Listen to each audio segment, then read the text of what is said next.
Hello! Welcome to Capital Sensei. Today, we're going to dive deep into one of the most powerful concepts in investing. A framework laid out by the legendary investor Howard Marks in his book, Mastering the Market Cycle. We'll explore what cycles really are, why they are the most reliable feature of the market, and most importantly, how you can learn to identify where we are in a cycle to make smarter, more profitable decisions with your money. As we go through these ideas, you'll probably have questions or maybe even stories about your own experiences with the market's wild swings. We do our best to read and respond to comments, so please share your thoughts and questions down below. Creating a community where we can all learn from each other is the best way to get ahead. So let's start with the most basic question. What exactly is a market cycle? Most people imagine a line that goes steadily up and to the right. They think progress is linear, but reality is a lot messier. Imagine walking a dog through a park. You are walking in a straight line towards the other side of the park. That's the long-term trend. But your dog, he's running all over the place. He's chasing a squirrel, sniffing a tree, running ahead, then falling behind. That erratic path of the dog is the market cycle. It's the fluctuation around the long-term trend. Howard Marks tells us that these fluctuations, these cycles, happen in almost every aspect of life and business. We see them in the weather, with seasons changing from hot to cold and back again. We see them in fashion. We certainly see them in the economy and in the financial markets. The key insight is that things rarely move in a straight line. Instead, they swing like a pendulum, from one extreme to another, from greed to fear, from euphoria to depression, from overpriced to underpriced. Now, you might be thinking, okay, so things go up and down. So what? This is the multi-trillion-dollar question. Understanding cycles is crucial because it gives you a massive edge. Most investors get swept up by the emotion of the moment. They buy high when everyone is euphoric and prices are insane, and they sell low when everyone is panicking and assets are on sale. They are buying their winter coats in a blizzard and selling them during a heat wave. It's a guaranteed way to lose money. The goal isn't to predict the future with perfect accuracy. Nobody can do that. Not me, not Howard Marks, not anyone. The goal, as Marks puts it, is to figure out where we are in the cycle right now. If we can get a good sense of the current environment, we can position our portfolios to take advantage of it. We can decide when to be aggressive and when to be defensive. It's about tilting the odds significantly in our favor. It's the difference between sailing with the wind at your back versus sailing directly into a hurricane. To do this, we need to understand the different types of cycles that interact with each other. The first and most fundamental is the economic cycle. You've probably heard the terms for its phases: expansion, peak, contraction, and trough. During an expansion, the economy is growing. Companies are hiring, people have jobs, and they feel confident, so they spend money. This boosts corporate profits, which in turn pushes stock prices up. It's a virtuous circle. Then we reach a peak. Maybe the economy gets overheated, inflation starts to rise, and central banks have to step in and raise interest rates to cool things down. This makes borrowing money more expensive. Companies cut back on expansion plans, consumers rein in their spending, and the economy starts to shrink. This is the contraction phase, or what we call a recession. Eventually, things get bad enough that a bottom is reached, the trough, and the process starts all over again. This is the bedrock upon which other cycles are built. Layered on top of the economic cycle is the corporate profit cycle. This one is like the economic cycle, but on steroids. Why? Because of something called operating leverage. Think about an airline. It has massive fixed costs, the airplanes, the airport gates, the staff. These costs are there whether the plane is full or half empty. Once those fixed costs are covered, every extra passenger on that plane is almost pure profit. A small increase in sales can lead to a huge jump in profits. But this leverage works both ways. If a recession hits and people travel less, a small drop in passengers can cause profits to completely evaporate or even turn into massive losses. This is why stock prices are so much more volatile than the overall economy. Investors are ultimately buying a piece of a company's future profits, and those profits swing much more wildly than general economic activity. Understanding this amplification effect is key. Now we get to the really juicy part, the cycle that Howard Marks believes is the most important of all, the psychology cycle. This is the pendulum swing between greed and fear. This cycle isn't driven by spreadsheets or economic data, but by raw, powerful human emotion. It explains why markets can become completely detached from reality, both on the upside and the downside. At the peak of the cycle, euphoria reigns supreme. The stories are all about people getting rich quick. Your neighbor is day trading and making a fortune. Taxi drivers are giving you stock tips. The dominant belief becomes, this time is different. People suspend their disbelief and ignore all signs of risk. They believe that prices can only go up. This is the point of maximum financial risk, precisely because no one sees any risk. It's a party where everyone thinks the music will never stop. Then, the pendulum swings, the party ends, and the hangover begins. At the bottom of the cycle, pessimism and depression take over. The news is filled with stories of bankruptcies and financial ruin. Everyone you know has lost money. The prevailing belief becomes that things will never get better. People are so terrified of losing more money that they sell everything, often at the worst possible time. This is the point of maximum opportunity, precisely because everyone is consumed by fear. Hand in hand with the psychology cycle is the cycle of risk aversion.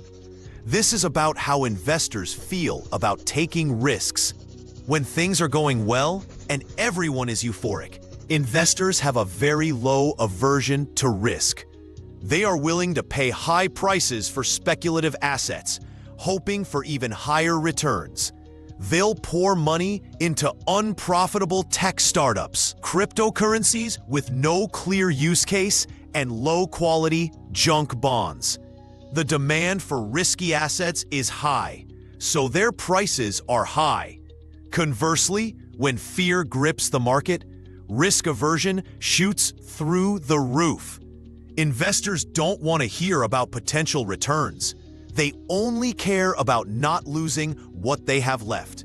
They flee from anything that seems risky and pile into the safest assets they can find, like government bonds or just plain cash. They demand a huge potential return, a big risk premium, to even consider buying a risky asset. This is what makes those assets cheap at the bottom of the cycle.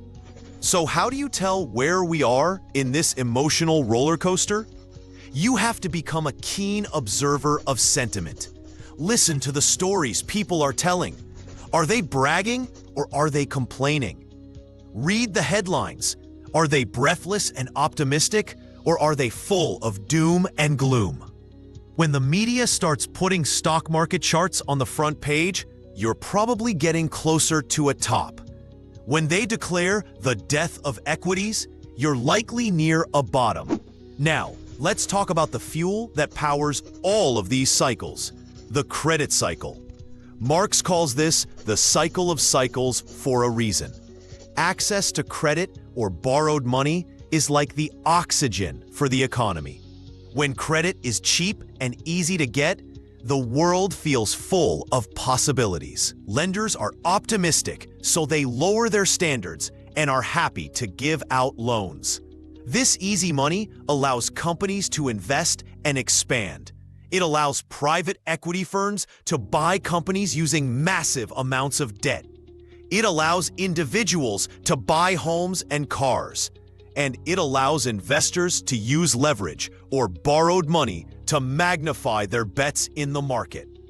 All of this pushes asset prices higher and higher. The credit window is wide open. But eventually, something goes wrong. A few loans go bad, and lenders start to get nervous. They remember what risk feels like, so they begin to tighten their lending standards. Suddenly, it's harder and more expensive to get a loan. The credit window starts to squeak shut. Companies can't borrow to expand. Consumers cut back. Leveraged investors are forced to sell assets to pay back their loans. This selling pressure drives asset prices down, which makes lenders even more nervous, causing them to tighten standards further. It becomes a self-reinforcing downward spiral. This credit cycle is one of the most powerful forces in finance. The availability of credit can make a mediocre company look like a great investment, and the lack of it can cripple even a healthy one.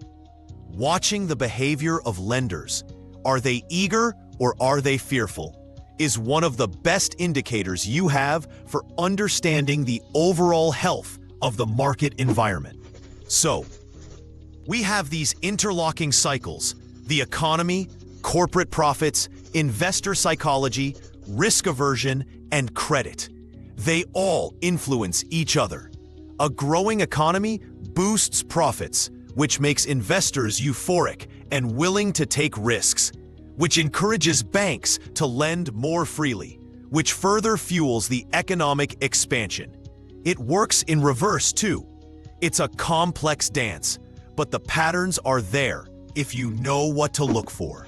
This brings us to the most important part. How do you actually use this knowledge? How do you master the cycle? The process involves 2 steps. First, you must make a concerted effort to figure out where we are. Second, you must act on that assessment. This sounds simple, but it's incredibly difficult in practice. Let's talk about step 1, figuring out where we are.